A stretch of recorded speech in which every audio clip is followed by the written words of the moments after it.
Hello, everyone. Hello, my fellow ninjas. I'm Jonathan Crow, Director of Community here at Ninja One, and I have with me two very special guests. First of all, look at this gentleman here, showing us up, the King of Style, Kyle Spooner, Director of Product Analysis at Ninja One. Kyle, I know that the rumors were that you had sold out by joining a vendor, and you've gone corporate, and I'm glad to see that you're showing up here to refute those rumors directly. Absolutely. It is very important to me that I, maintain the current reputation I have of not being a sellout and going to the dark side. But I'm still looking for cookies. I was told there are cookies around, so. Fantastic. Well, thank you for taking time to join us here for this very important discussion. And then we have really, truly the man of the hour, Zach Kromkowski, co-founder, CEO of Senteon. Zach, thank you so much for taking time and hopping on in here. Dude, I was so excited when you guys reached out. I mean, our background goes back a little bit towards Kyle's MSP Geek days. We met at the MSP Geek conference. Like, just thrilled to be on a platform with you guys and getting to talk about frameworks, because it's something that, as we'll talk about today, coming up more and more. Vendors are starting to align, MSPs are starting to align, but what the heck is it? Yeah. So really, really excited to be here, guys. Awesome. Yeah. And thank you, everybody, for joining in for this latest live stream. Carson, always joining, even when it's later in the day for him in Germany. Thank you, Carson. Spencer, Kevin, awesome. As usual, this is being recorded, so if you miss it or have to jump or anything like that, you will get access to the recording afterwards. Second of all, jump in with your comments and your thoughts, hopes, dreams, everything, because as much as we like to present you folks with very smart people who know what they're talking about that you can learn from, we also want to hear from you. You have your own real world expertise and insights, and we definitely want to hear that. And that's you guys sharing those and taking the time to join streams like this in our Discord.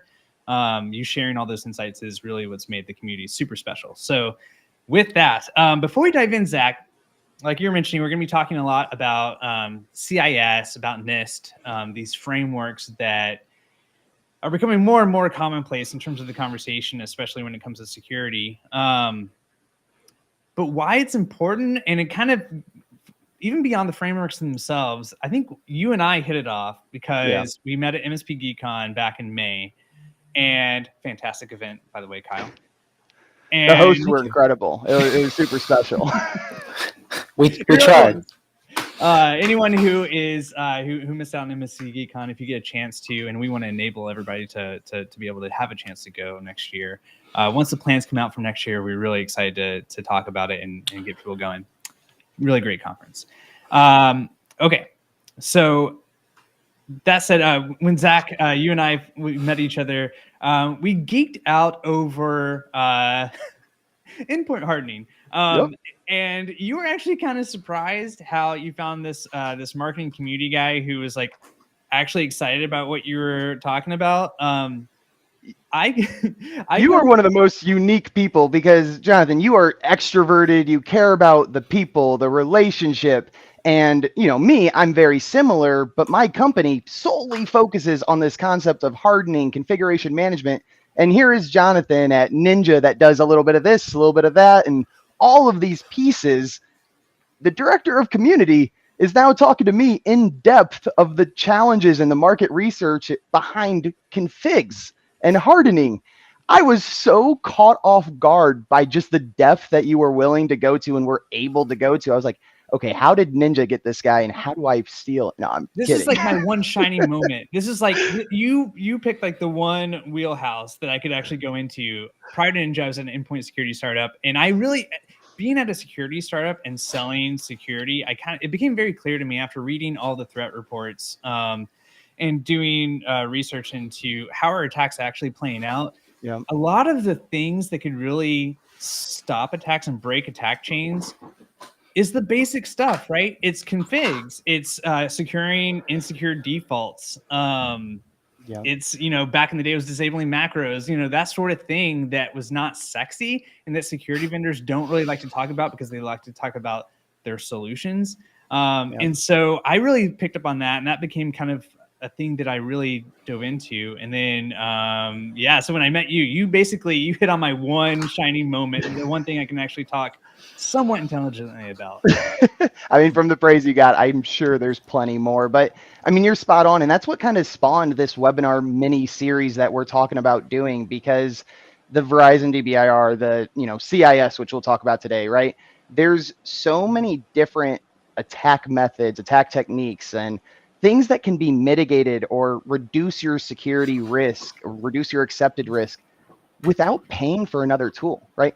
I'm sure Ninja has some automation. Senteon obviously has automation, but the things we're going to talk about today, the things we're going to talk about, next week, next month, and into the future, it's things you don't even need to purchase another platform for. You have built-in GPOs, you have built-in PowerShell. Like, there's things you can do today without even spending $1. It just takes time. Now, of course, having a vendor like Ninja, us, like, to educate and talk about this has its own value. But there's so much stuff, and I love that DFIR. That's something me and you talked about for quite some time on the at MSP Geek, because there's value to understanding how the attacks work and how you can mitigate it without just buying a new shiny tool.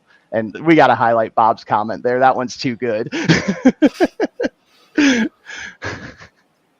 So. Absolutely. Yeah. I mean, it's having, well, anyway, we're going to get into it, and I definitely want to give you a chance at the end here to talk about how Senteon helps with this, because I think that a lot of people now, they get it intuitively, right?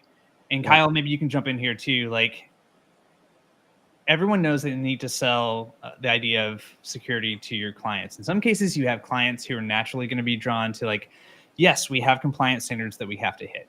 But a lot of them, you have to make the case. And you've got some great folks like Gary Pika and all the folks over at the I'm blanking on the name of True Methods and all them. And, not true. But Empath. Yes, Empath, of course, and Right of Boom. All this, great education in terms of selling security. It's always nice to have it not just come from you, the MSP, or the IT person, but to point up to the higher authority, right?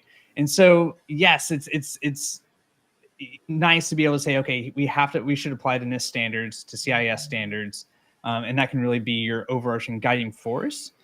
But why really is that? And when people get pressed on it, why are these things the ones that you should be paying attention to? And how do you actually practically go about doing that? I find that there's a huge still gulf between those things. Yeah, I'll jump in.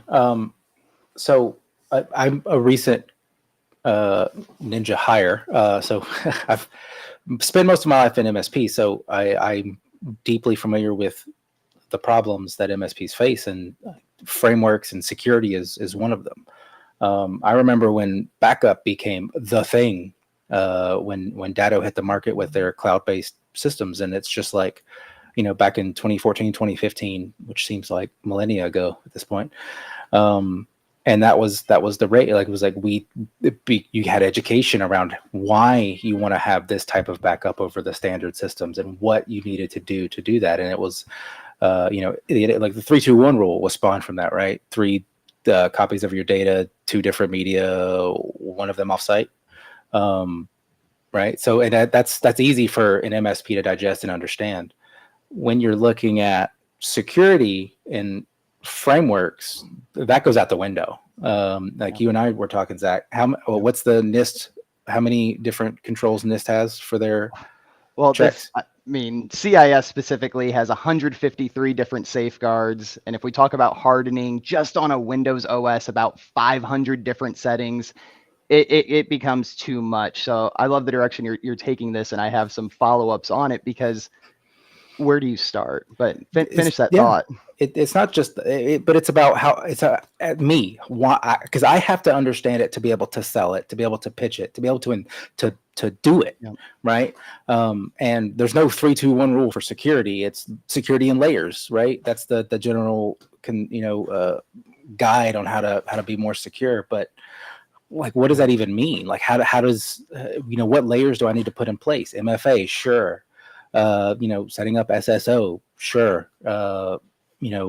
Lockdown stuff to internal IPs, Sure. Right. There's so many different things you can just do in security. The easiest thing to do is just unplug the network and not go online ever. But I think that's the direction many MSPs wish we could go, but unfortunately productivity goes down. But I mean, that's the big thing. And when we were doing the pre-interview with you, Kyle, I asked you to put your MSP hat on. And the big thing that I was really getting towards and you emphasized was, we know what we should do. We know who to ask. We know what it is. But ultimately, the answers you gave in that pre-interview boiled down to a single word of defensibility, right? Who's telling you to do this? I'm not just doing this because, in my gut, I think password length should be 10 characters, right? If you do have to defend your choice, how are you going to defend it? So leaning on a CIS, leaning on a NIST that explicitly says, you must configure it to this long. You must reset it every X amount of days. You can't reuse the X amount of passwords, right? That's just password policy. There's a lot of other examples I could go towards. But all of these frameworks, you can't follow all of them. As an MSP, we have to prioritize. And that was another big thing we talked about in the pre-interview. You have to prioritize.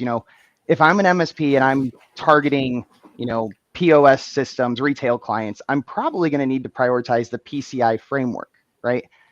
So I'm going to prioritize that one. I'm going to meet what that one says. And then if I have extra bandwidth, maybe I do look into another one. But at the end of the day, you're prioritizing. So in this webinar, we chose not to talk about the regulatory frameworks like PCI, HIPAA, and so forth. We did focus in on just CIS and NIST.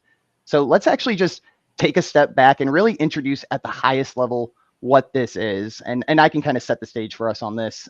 So CIS, in my opinion, and my own definition, right, is a hands-on guide for security. So they're made up of what's called CIS controls and CIS safeguards and a lot of other pieces to it, but those are the two main. And what the controls are is 18 different steps, we can call them. Literally step 1, step 2 is what they call control 1 and then control 2. And step 1 is literally defining your hardware asset inventory. And then step 2 is software asset inventory. And step 3, data protection. Step 4, secure configurations, which is a lot of what we're going to talk about today. This is step 4 in what a security framework CIS claims you need to do. What's interesting here is step 7 is vulnerability management. So this concept of security configuration management comes ahead of vulnerability scanning and ahead of vulnerability management, which is just eye-opening. And this goes to what Jonathan said, right? Configs are that point of failure. I mean, you want to add to that? I saw you perk up there, Jonathan. But it's the point of failure. This kind of jumps ahead a little bit, but I have my own hot takes on this, and that's because it goes back to what I was saying, working for a security vendor. Until I've talked to you and seen a few others, there hasn't been a lot of actively selling secure configs. There's secure, like selling vulnerability management, sure. EDR and all these other things. And so that's, I think, a challenge. That's why we don't talk about it as much from vendors leading these conversations. But also when it comes to an MSP going to your client, this isn't always a lot of people don't have a clear framework of how do I charge for this? Yep.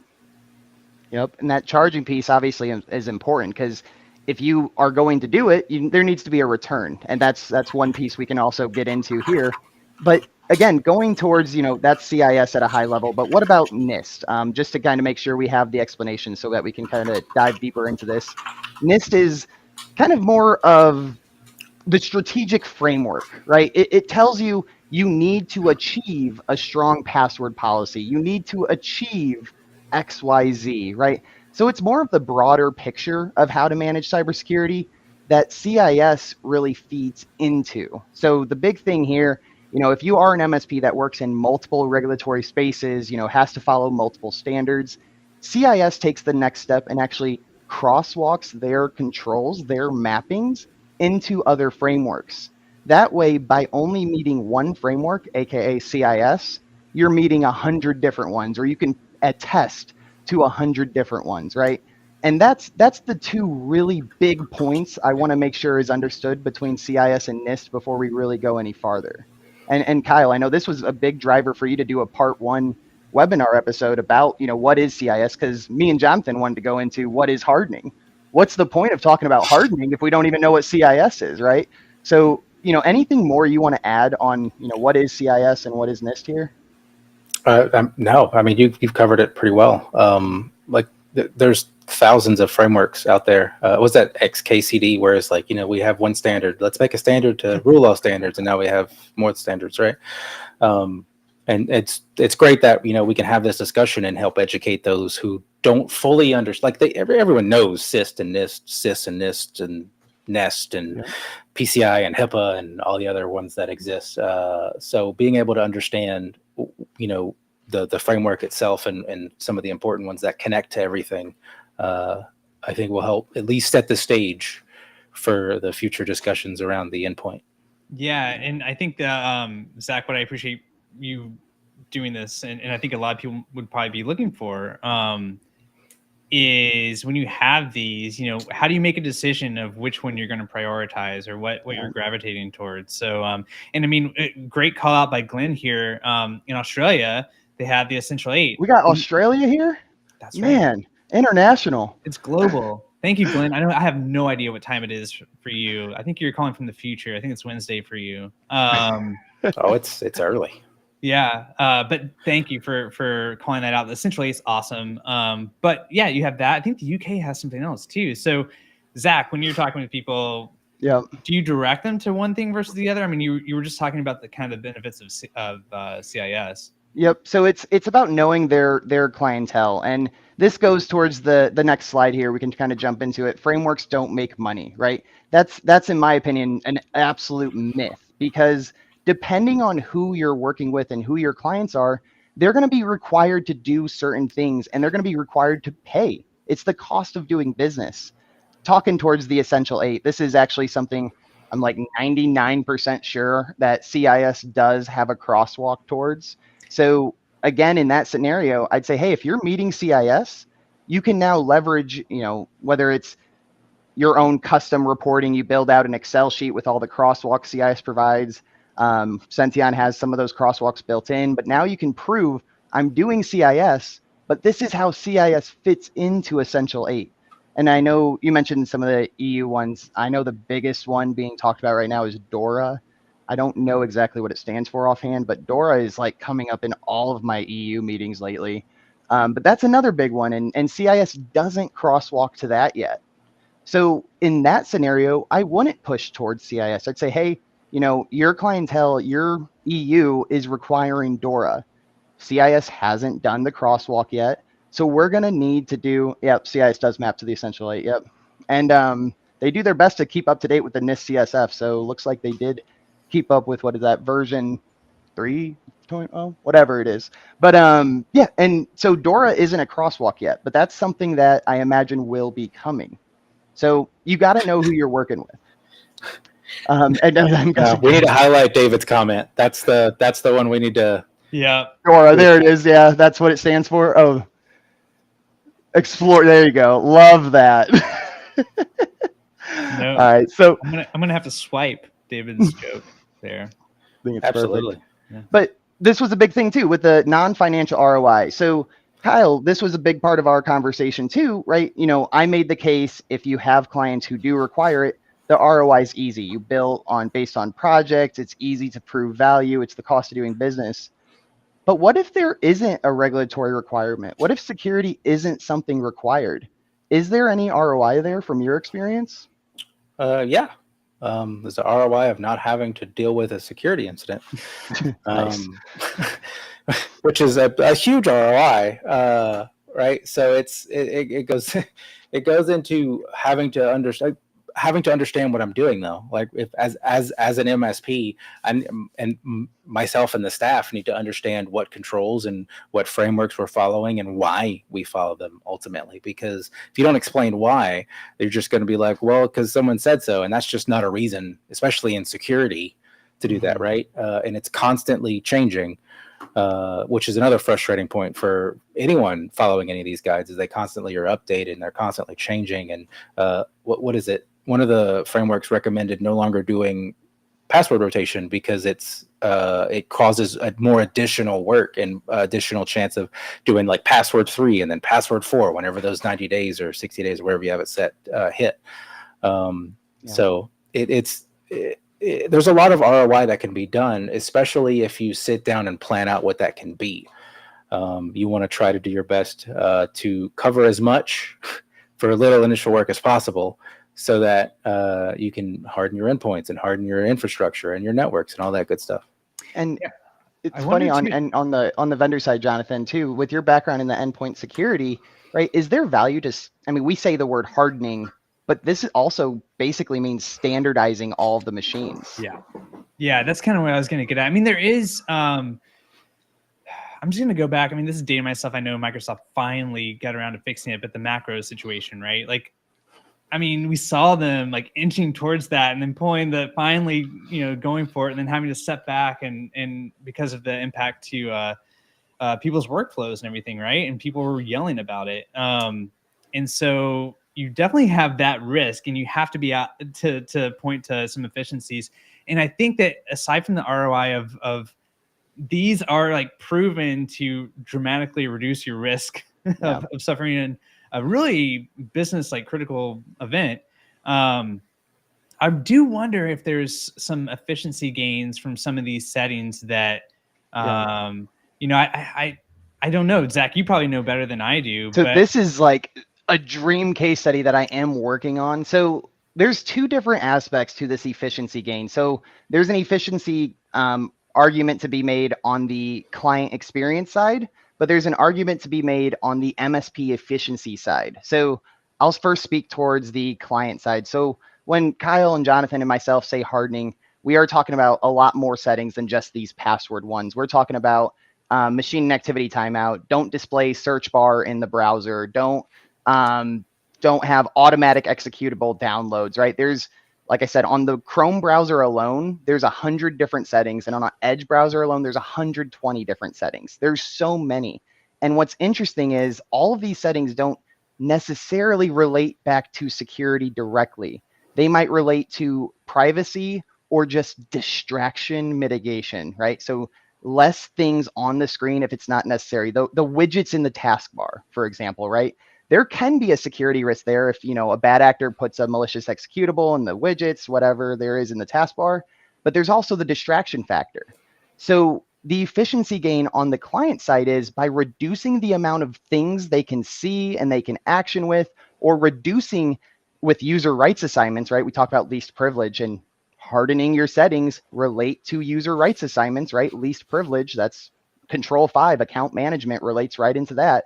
And that's where you can now say, hey, we're getting less inbound tickets because now all of my clients have the same user rights assignments. They're not getting to the areas they're not supposed to. Hence, they're not running into issues because they never got to the wrong area to cause an issue, right? So less inbound tickets is a big case study I'm trying to really prove out through what we're doing.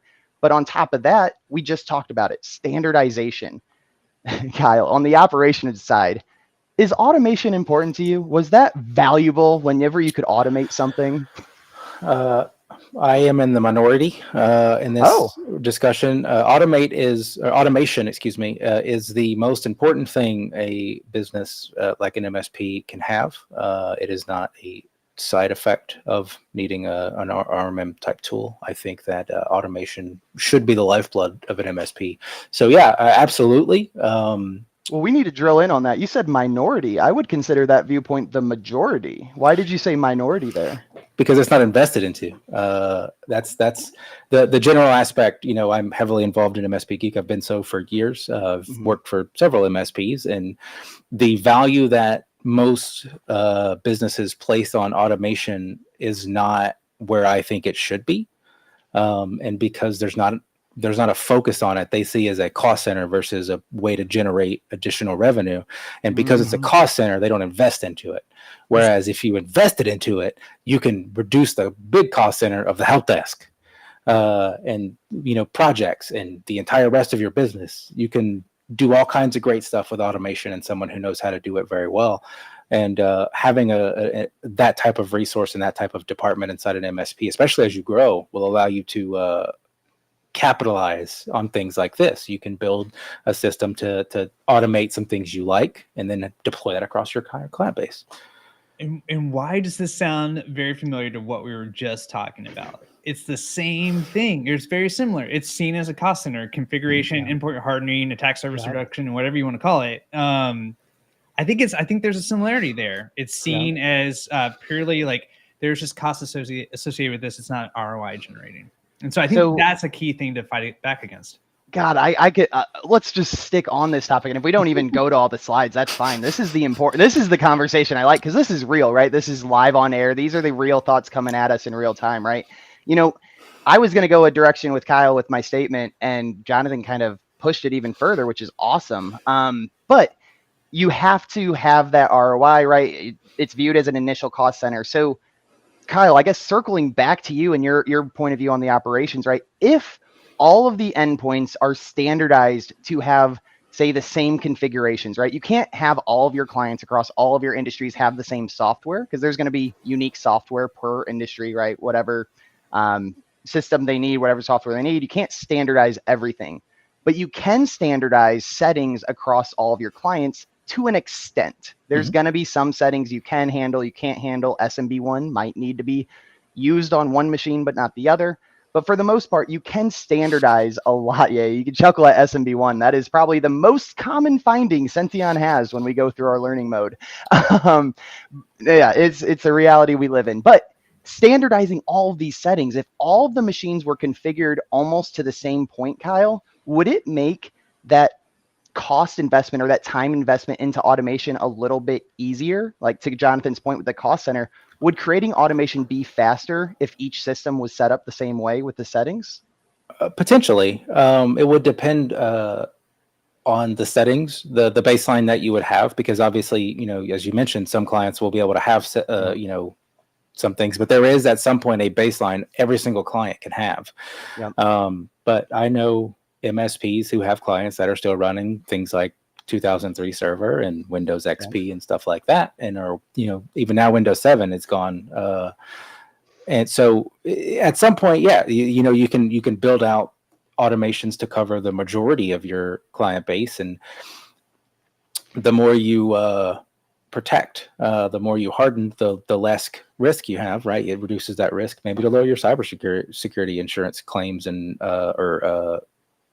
insurance deductibles and fees and whatnot that come across with that. So there's side effects to being able to do that will generate an ROI, along with, you know, being less testing plans for automation that you deploy.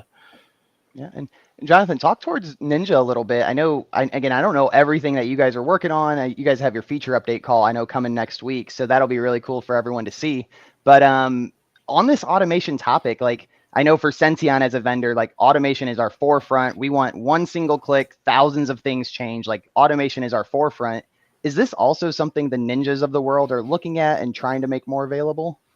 Yeah, I mean, 100%. That's the name of the game, really. The whole tool exists to help make the teams using it more efficient. And so everything we put out there, that's one of the North Stars, really. That's awesome.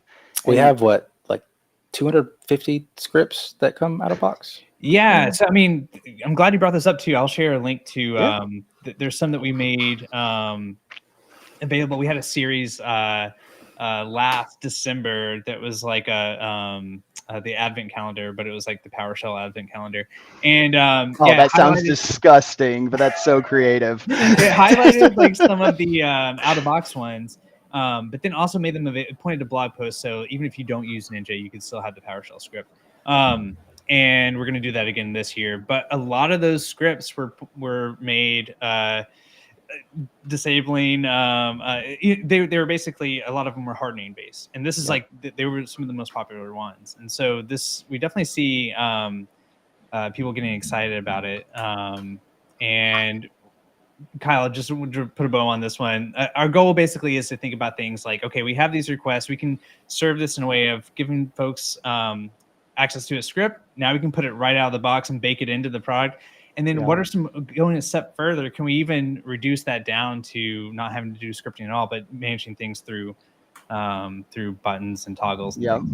Yeah, but there are scripts. Like we have Correct. written them and vetted them, which is like there a lot of other places have like a community repository, which is cool and all, but like they're like were tested with us, like which I thought was an interesting aspect. Yep. Yeah, absolutely. for sure. I mean, that's a big value because when you get those open source, and there are things out there that claim to be able to do hardening. You know, I've come across it. The open source one that comes to mind is something called Hardening Kitty. Yep.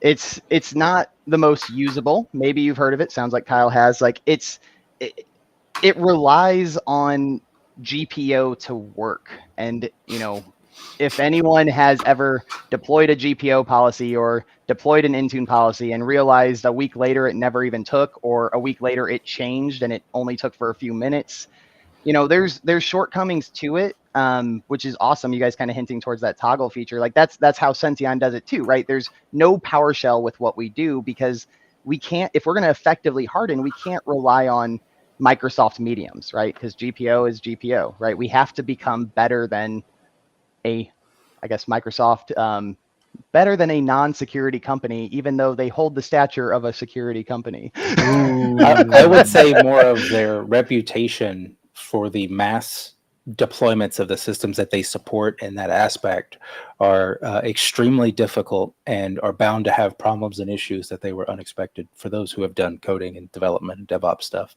you can probably understand that. But like, try to deploy anything to Microsoft's entire OS base. Yeah. And it has to be, it's got to work. It has to work. Well, it has to work. Yeah. Microsoft, it's for your grandma and it's for Apple, or not Apple. It's a horrible example, but it's for your grandma and it's for the whatever Fortune 100 company you want to name. Yeah. Well, Zach, before you go further, I did launch a poll back and had a few people answer it, and it was just the question to kick things off of how many people are actively trying to comply to either NIST or CIS, and no one said no. Some people said yes, and then I also give the answer of sort of.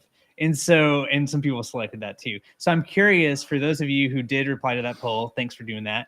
But if you answered yes and you're here, what are you looking for? Do you have some specific questions that you want to get to Zach for after this deck is over? And then with sort of, what do you mean? Yeah, what's missing? What would need to be released to take you from sort of to, okay, this is now feasible, right? That is incredible insight for both of us so that we can continuously integrate more automation, make things designed the way you want. So I'm especially curious about that sort of, to see if there's any comments we can highlight on that. Yeah, While they're typing, let's put a bow on the ROI side of hardening, right? So, I presented if they're not regulatory compliant. If they are, hardening is required. So specifically, let's shout out CMMC and banking, FFI, CCAT, right? So those two frameworks specifically call out the need and ability to track changes to a baseline. A baseline in this case is the configurations, right? So in that case, you're not doing this, you would be at risk of having a regulatory nightmare, right? And a fine, whatever that is. And then the ROI of, maybe they're not regulatory requirement, maybe they are, but it's the most overused thing. But Kyle actually said it verbatim when I asked him the question. He's like, it's the peace of mind. It lets me sleep at night, right? It's having that in place so that I'm not kept up. So even if it's not a monetary ROI, which as we just discussed, there really is, because standardizing your machines, having hardening in place sets you up for more automation, sets you up for more success. But there's also the non-monetary ROI of just peace of mind. So really want to just put a bow on that one before we went too far. I think another important aspect that we're kind of glossing over a little bit is the wording, the verbiage we're using. We're not using, we're securing your workstations. We're not using, we're securing the endpoints. We're using hardening as the key. Because like, as an MSP, I didn't do sales. I'm not good at it. So understanding that those words mean something, like because when I hear secure, I'm like, cool. I got a layer. I'm great. I can move on with my life. But I hear hardening. I still think that can be broken, right? You think of a rock, you can break a rock, right? So, even regardless of how hard it is, like there was something that it would be harder. Yep. So, using that verbiage and you're having conversations with your clients, and you're demonstrating the need to be able to do some of, you know, the configuration editing, and, you know, even deploying stuff like MFA and EDR and XDR and MDR and QDR and all the other DRs that exist. Talking about hardening a client's infrastructure, I think is a better way to approach it than securing someone's infrastructure, because I think that gives them a false sense of security when that inevitably happens, as we've all probably been a part of at some point in our lives. I think that helps set the stage of being aware constantly that this is not a backup system. You don't just put it in place and it's done. It's a constantly changing and constant battle between those who want to come in and those you want to push them out. So, and Kyle, I'll just say, I know you weren't in sales. You said you were bad at it. If you were wearing that suit though back then, I bet you could have sold anything. I did wear suits. So I only wear suits when I'm when I'm working. I'm going out to visit people and have conversations with people. I work from home, so I generally get to sit in like a t-shirt and shorts, and so I like to dress up occasionally. And, you know, hanging out with you guys is one of those rare moments where I feel like you know, I have to at least look the part. You are going to the MSP Summit tonight, too. So you don't fool everybody else. Yeah. Oh, come on. That was so good.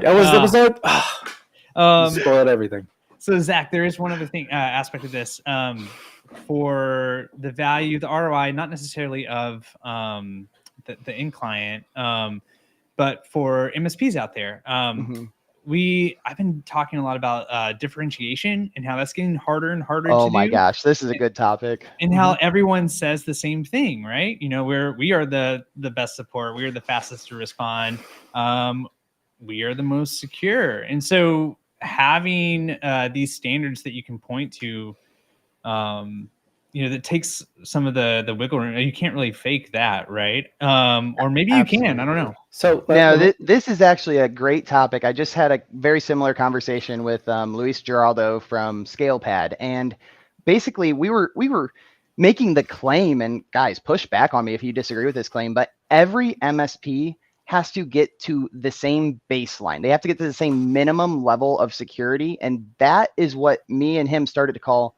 That is the commodity MSP.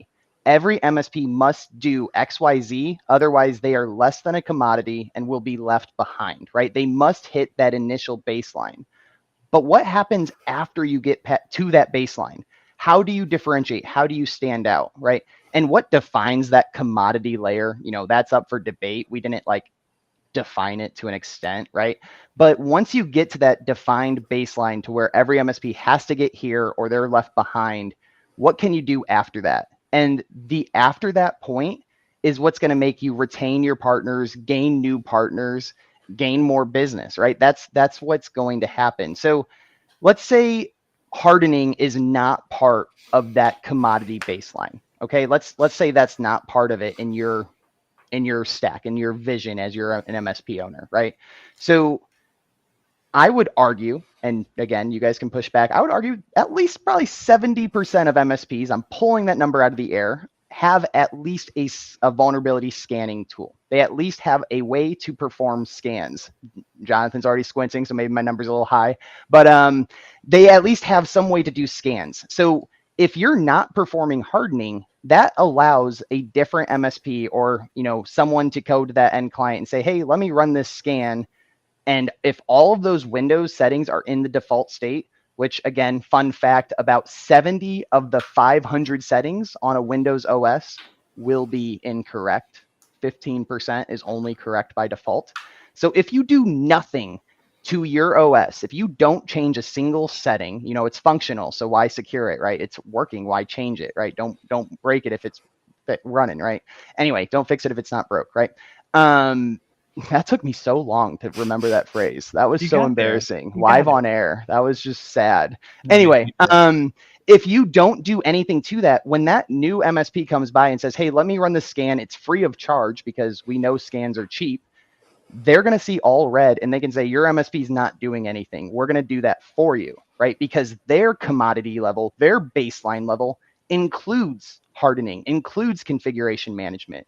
So in order to not be left behind, the conversation I had with Luis was you have to rise to that commodity level to do the easy wins. And one of those easy wins, maybe not easy functionally without, Ninja, Senteon, or someone to help, right? But it is easy to the extent that there's a CIS organization that says, do this, do that, do this, do that. It's a very documented process. So what's your guys' take on that? Like commodity personalizing, like, is that fair what I was saying there? You want to take that one, Kyle? Sure. Yes, but I think your baseline is quite forgiving. Okay. I would say it's more like 10 to 15% would have a tool like that. But I want to point out specifically something you didn't mention in your scenario was the understanding and the expertise in what they're securing and why they secure it.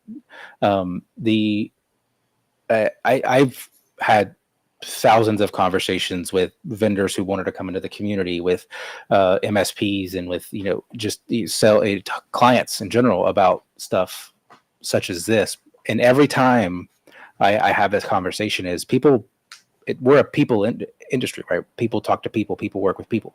It's all about people, regardless of what automation, regardless of what tools are available.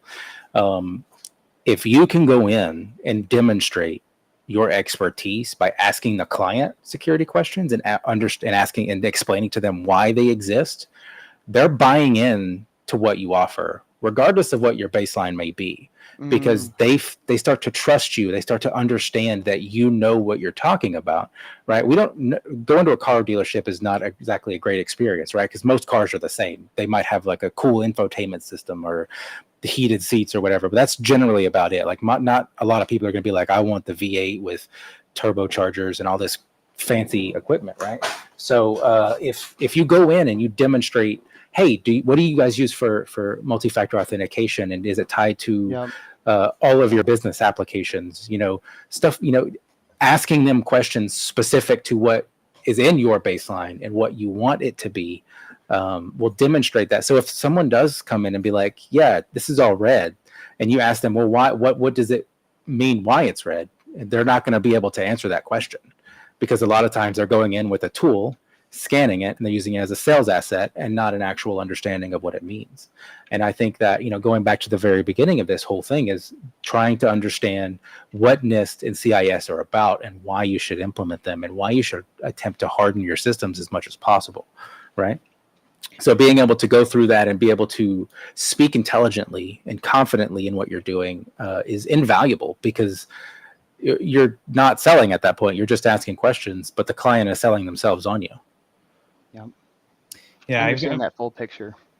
Yeah, I'm going to add and highlight. Kevin's got a couple of great comments. Thanks, Kevin. That's exactly what I was commenting towards too. I was like, dang, Kevin needs to be a guest.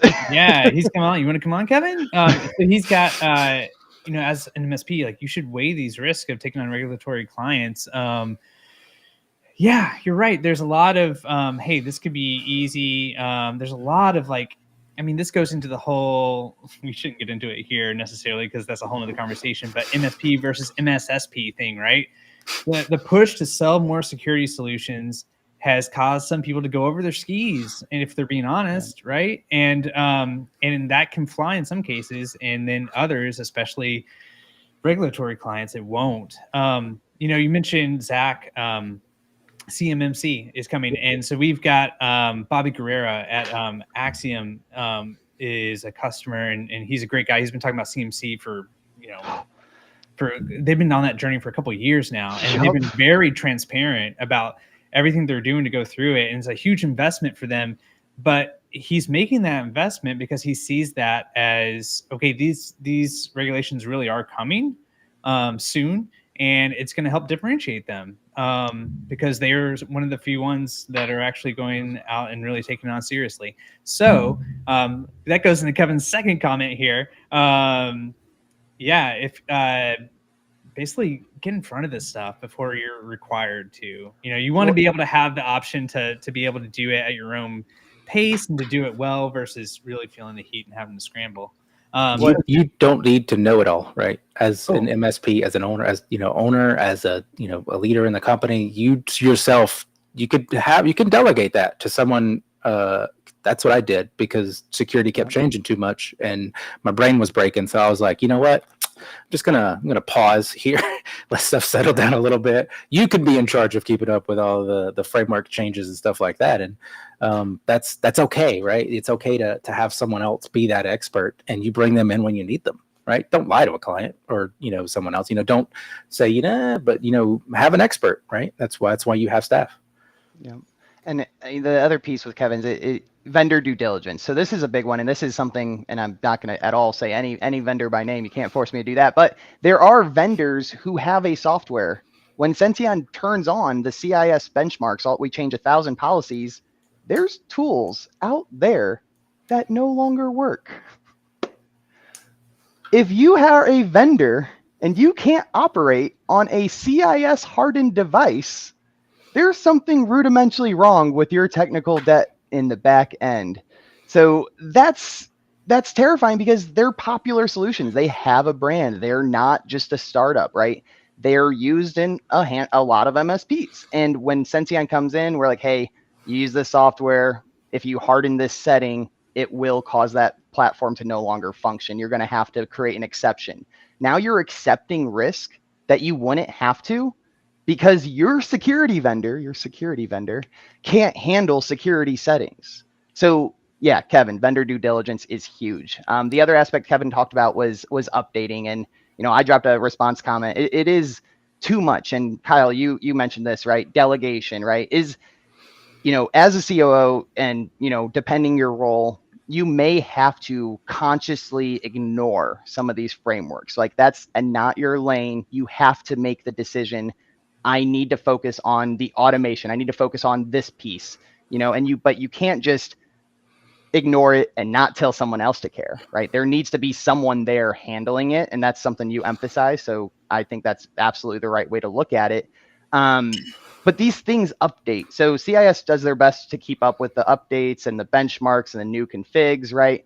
They're only as good as their team and their resources. So there is opportunity for your vendors who focus on hardening, who provide those PowerShell scripts, provide whatever automation, right? They can be a little bit faster than CIS sometimes to say, hey, this new CVE directly relates to our new reg key that wasn't historically known to be a vulnerability. Now we need to change this reg key to harden that setting, right? And that's something CIS will take, maybe 3 weeks, 2 months, whatever it is to catch up. But as vendors, as the people you rely on as a trusted advisor and a trusted partner, we have to step up to say, hey, we're going to take that away from you to where you don't need to keep up with the 1,500 policies we recommend hardening. We're going to say, hey, here's the 1,500. We'll let you know when there's new ones, right? That's something vendors can do to really separate and rise above that commodity baseline as a vendor, right? Being that extra point of truth, right? So someone in chat was asking about Senteon and common scanning tools, but they have a little twist. Tools are tools, right? Tools are going to give you information. Some tools focus on this aspect, some focus on that aspect, some do a little bit deeper dive than others. It really depends on the tool and if it fits your business. So I wouldn't necessarily say that they're bad. I would just say they have their places, right? They wouldn't exist if someone didn't value their propositions in how they do things. Well, that's actually, they probably just exist because someone decided to make one day. I've seen a lot of those too. But there's not like it. Senteon does. Zach's probably biased in this, but what Senteon does, and from what I've seen, as because I was curious, so I asked for a small demo and I got one. Is interesting to say the least, right? You need to evaluate a tool set, a vendor, their knowledge, their expertise on your own. I wouldn't say they're bad, right? It's more of they fit their niche and people will use them for nefarious things. Like I think people were talking about a tool and dialing up the sensitivity to specific things and then using that to scare clients, right? That's a nefarious thing. And that's not necessarily what the tool's designed for. It's designed for you to check stuff and be an educated person to be able to demonstrate this is bad, this is red, this is highlighted, and this is why. and this is why we want to fix it. But generally, they just be like, this is just a bunch of red stuff. Buy my services. Yeah, totally. So, I mean, yeah, just to clarify, sorry, we're not saying that scanning tools are bad. I think the negative commentary was more on exactly what Kyle was just saying. I think a lot of folks have voiced kind of annoyance with some MSPs who will do that sort of thing. Use them in a way that's just kind of like a scare tactic, basically.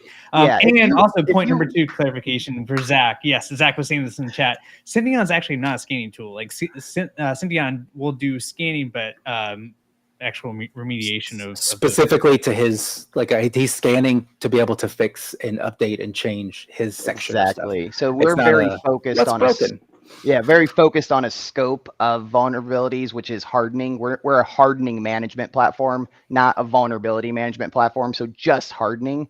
But no, Kyle, and kudos to Kyle, kudos to both of you just doing this whole webinar. But Kyle, you just shared something huge, right?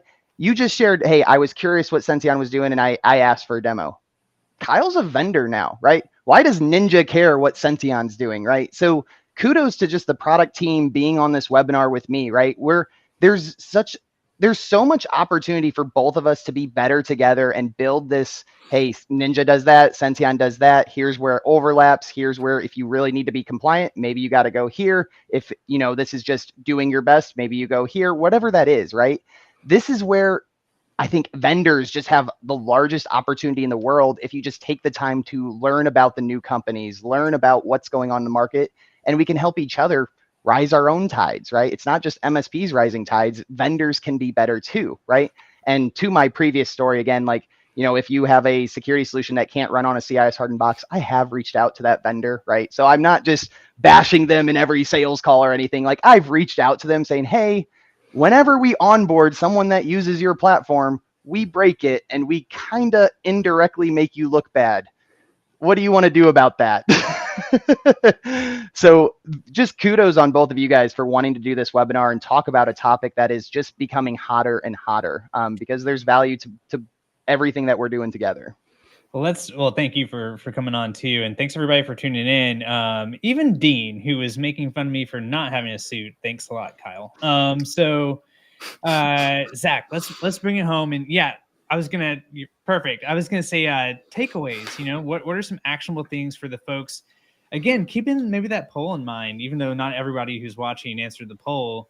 Some people are, yes, they're actively doing that, but yet they're still here. They want to hear more about what you're talking about. And then the sort ofs, right? And so, yeah, what are some takeaways? My takeaway is, how do you prioritize ROI? I loved how you introduced like automation starts as a cost center, Jonathan, and it does. And, I pushed Kyle. I was like, if everything's configured the same way and everything's the same, does that help streamline automation? Does it make things easier, right? Both of those aspects start as a cost center, right? It does. I mean, that's the reality. It's going to start that way. You're going to invest 120 hours so that then for the next 600 hours of work, it only takes 3 hours, right? That's the power of automation. You invest that heavy upfront, and that's a dream scenario, 600 to 3. Like, holy crap, I'd do that automation in a heartbeat. But that's the scenario, and it's about weighing, what can I do here to make this easier, and just trying to. I mean, the operations mindset. I think operations is maybe something that needs to be talked about even more. We'd probably do a webinar on the importance of having a dedicated operations role at an MSP. You'd probably be a pretty good guest for that, Kyle. We don't have enough time. That'd be like a month-long every day for an hour conversation. But that's the thing, because it takes someone dedicated to seeing how things flow and seeing how things connect together, to identify the opportunity, justify the opportunity, and then they probably delegate to someone else to say, hey, we need this to do that. And then they figure it out for them, right? So that's a huge takeaway for me. And honestly, just making me reflect on how does Senteon's onboarding process go? Like, I want Kyle to go maybe a little bit deeper in that demo to say, hey, put your operations hat on and tell me what about this onboarding process could be easier for that MSP, right? So there's just a huge value on operations that I think is understated. And we did talk about security, at depth with hardening, and there is a ton of security, right? We talk about the Verizon DBIR, right? There's so much value on the security side. but there is ROI. There is regulatory requirements. There is less inbound tickets. There is quicker ticket triage because now things are configured the same way. So you don't have to troubleshoot 50 GPOs to find the one that's broken because they're all configured the same way. So it's likely, very likely, not a GPO issue. Otherwise, it'd be across the entire enterprise. So there's security, there's ROI, and I do want to give one additional shout out on the insurance side. We didn't go nearly deep enough just because there's so much to hardening in 60-minute window. But I'll give a shout out to DataStream Insurance here. They are kind of taking steps to say, hey, are you doing these hardening measures? And they're actually listing out some of the broader topics, right? Cyber insurance is always, I don't know about always, but is going to be a little bit behind true, documented approval and attestation. But they're starting to ask the questions that relate directly to this webinar. Hardening will get you better premiums and get you approved for cyber insurance. I know that because I'm talking to the people, right? So that's not just hearsay. That is coming and happening already. So, dude, a lot of takeaways, man. This was an awesome 60 minutes. Yeah, well, to give people a little bit of homework if they want it in terms of other things to check out. I know you've got upcoming presentations here, which is cool, including some of ours, including you mentioned we're going to talk all about Ninja's 6.0. So why is it weird for me to say that? 6.0, our big release that's coming, I think tonight for some customers, and it's gonna be rolling out through the next couple of weeks. So a lot of cool stuff happening at that, and we're doing a webinar all about it in a couple of days. So check that out. But I'm gonna give a shout out to you, Zach, and your LinkedIn. I'm gonna jump the link there so people can connect with you, of course, but also because you do some really cool series. You just wrapped up one about getting a little more actionable, diving into the controls around just Chrome, right? And browser security. And so, and you, I think it was like a 10-part series. You go, dude, it's the driest webinar series ever. And if you're on this webinar, I know I'm supposed to say configs are sexy, but I can't lie, guys. Configs are not sexy. It's Senteon tries to dress them up and make them pretty, but golly, it's tough to do. The best part is explaining people that there's additional configurations that you can alter inside of a browser that's outside of the settings page. So that exists. Chrome settings and Edge settings and Firefox settings you can't configure from the interface of Chrome or from the interface of Edge, Firefox. You have to configure them at the OS level. Does that make sense to anyone on the call? Absolutely.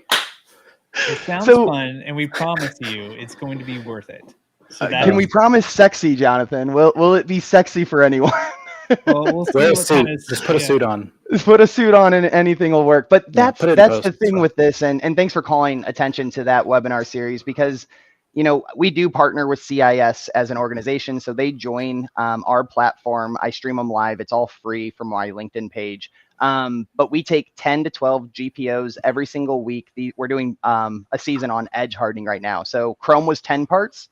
Edge is 12 parts because there's even more setting in Edge, which is just beautiful. So I'm actually booked out until November, and I've been doing this weekly. This is episode 55 coming out this week, tomorrow, actually, with James Beerley. When you're finished with these, 55 weeks straight of just talking GPOs. Everyone should watch all of those, every single one. But when you're done, can you come back on and do it all? Can it be like a speed run challenge? Can you do them all in like... Ooh, can I give a shout out to our friends over at Empath? I am working with them to do a little bit of module training, how to secure RDP with settings. Fun fact, did you know there's 67 different settings that relate to RDP other than just turning it on and off? 67, guys, and that's RDP. How many of us on this call RDP? Have you looked at the 67 settings? Yeah. Okay. Well, that's still, I don't know Ninja enough to say, is that not RDP? I don't know, but, but there's so much to it. So shout out to the Empath guys for helping me extend that platform. Shout out to Ninja for helping me bring more attention towards hardening. And I can't wait to hear about this 6.0. I did drop the link in the YouTube chat too. Oh, thanks, man. Yeah, I appreciate it. And, here we are. We're at time. We're going to do. I want to go through my recommendations. Oh, my bad. Sorry. Yes. Yeah. If you are the security expert at your MSP, and you're not familiar with NIST or CIS, look at them. Just peruse through the documents. I still have the CSF policy terms bookmarked, which downloads a PDF for NIST. Look at them, understand them. If you have delegated that to someone else, go ask them questions about it to see how much they are aware of it, and to see where you may be lacking. That might be helping you be a little bit more hardened in your aspect when you're on the internet. Amazing. Yeah, don't just set it and forget it, right? This is a continuous process. But Zach, thank you so much for taking the time. Kyle, thank you too. And everybody, stay safe out there. We'll be back hardened like a ninja. That's right. We'll be back in a couple of weeks with another stream. We'll be back on Thursday with more. And Zach will be doing more control LinkedIn videos through the end of the year. Hopefully some more with you guys.